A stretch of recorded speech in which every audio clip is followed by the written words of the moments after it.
Hey there, this video is going to discuss age in connection with competitive gaming.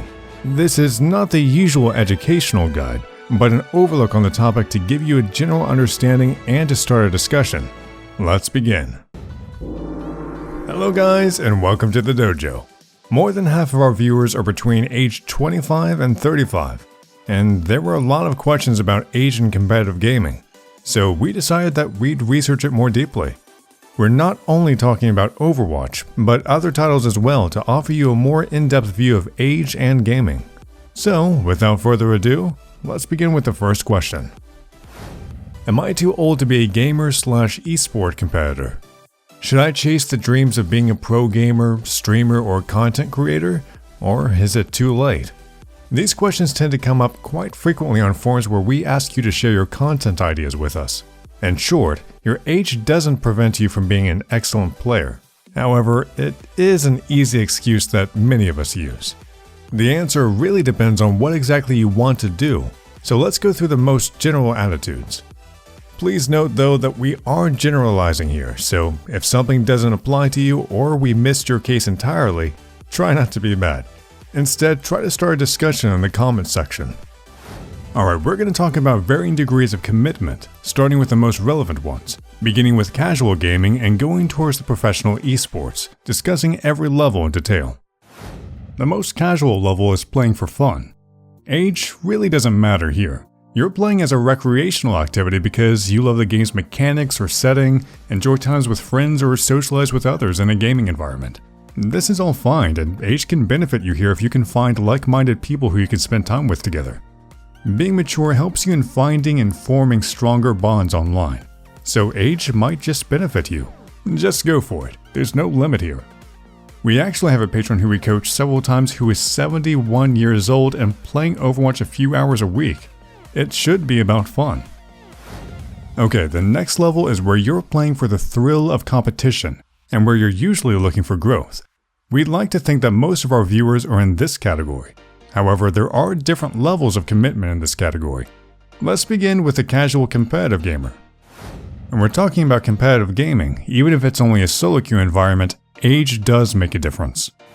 The most common topic that we hear from gamers above 25 is that your body starts to wither and that your reaction time and motoric control degrades as you age. You can also have more gaming-related injuries if you don't pay attention to your body as you mature. While it might seem that a 16-year-old has the advantage of being really quick, mechanics can be drilled and kept on a very decent level, even if you're in your 50s or older.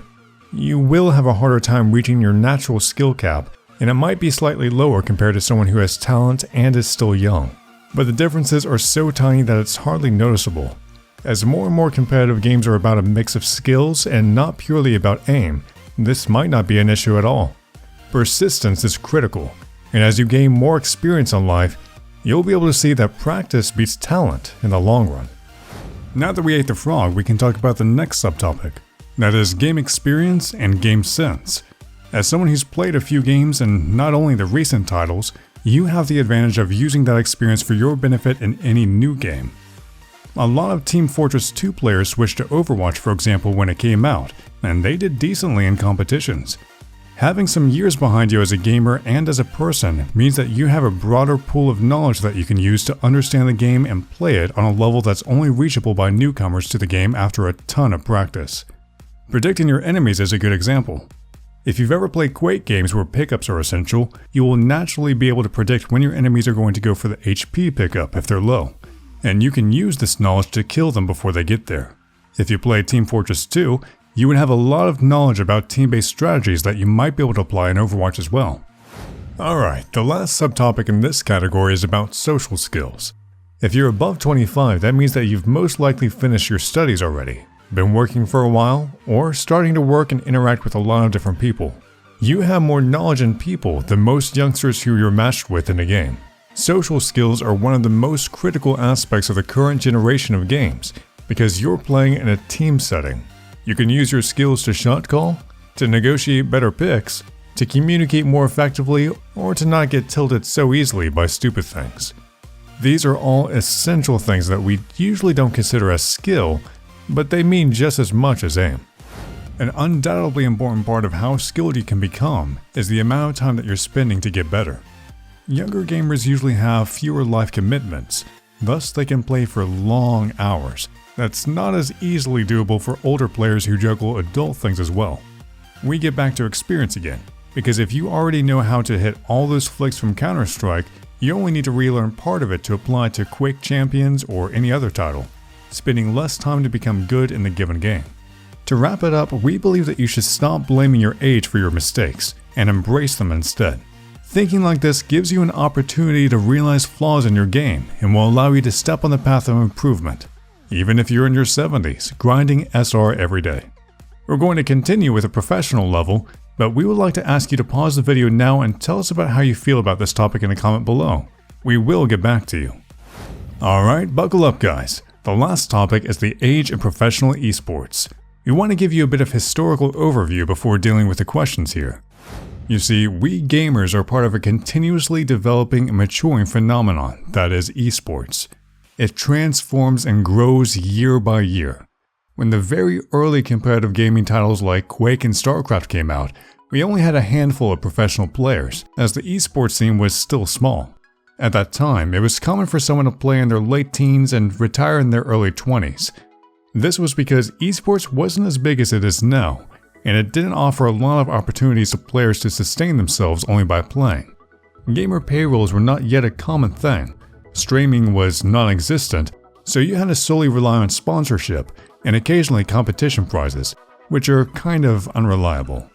Players mainly stuck with the game, started drilling, and quit when the scene switched to another title. This has changed a lot. Games are more frequently released, and there are a plethora of opportunities that you can choose from, even if the game that you're playing is starting to fade away. A good player can become a good player in another title, deciding to become a coach or an analyst for the game that they were playing, or for a new game where it's possible to utilize all the experience that was gained so far in the other titles. There are some Melee games where the reigning champion is around 40, and some games where the top level players can be as young as 14 years old. There are not a lot of professionals above 25 because gaming on a professional level is a hard job and they start early and burn out, or just quit because they don't see the chance to compete anymore. A lot of players retire nowadays for a few years, then pop back again in the pro scene. This can be witnessed in StarCraft 2 for example. Professional players are under a lot of stress. Esports is still young. Teams are usually not handling negative aspects of professional gaming that well. Organizations may also be biased towards young competitors because they're more energized, more eager to compete, and so on. We believe that this will gradually change as time passes, and as esports matures. We hope that you had fun watching this episode, and we would really love to hear about your experiences and thoughts in a comment below. As usual, if you like what we're doing here, give us a like and consider supporting us on our Patreon, where we offer professional coaching in return. If you're looking for an excellent and active community, join our Discord server. Alright guys, we'll see you guys in the next one.